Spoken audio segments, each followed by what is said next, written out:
Nani ekhaya lamaphupho. Namhlanje sizokhuluma ngelinye-ke lamaphupho enilibuze kuma-comment. Ukuphupha isikole, ukuphupha ngesikolo sesikoleni noma ngabe wenza ini.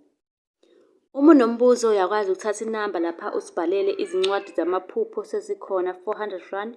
Ikhona nensipho yobulongo iyasiza ukugeza idlozi, ukuvula okuvaliwe. Iy'nhlahla, ukuthandeka, imisebenzi, ey'ntweni ey'ningi iyasiza.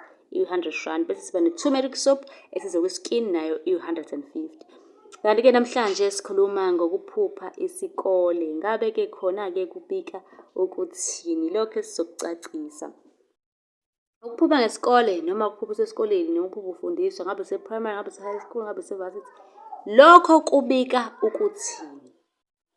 Ngesikhathi esiningi kuyaye kuthiwe-ke kusuke kuyintwaso, kuthiwa hamba uyothwasa.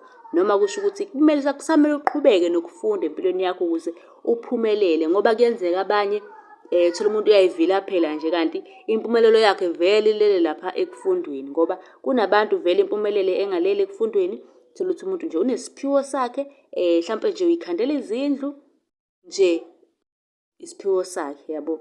Isiphiwo somuntu awusoze wamphuca sona. Ukuphupha ugqoke ibhayi noma iy'mpahla zesikole kusho ukuthi kunomoya wedlozi phakathi noma isithunga.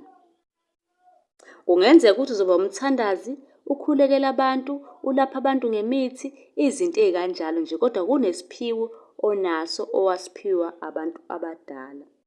Kwesinye isikhathi-ke kuyenzeka uphuphe usesikoleni uthole iriphothi, ubone ama-results amahle, ujabula nje ukhombisa abantu noma ungathi ukhombisa ekhaya kini. Lokho kusuke kuveza idlozi lakho ukuthi lijabulile. Lijabulile ngawe.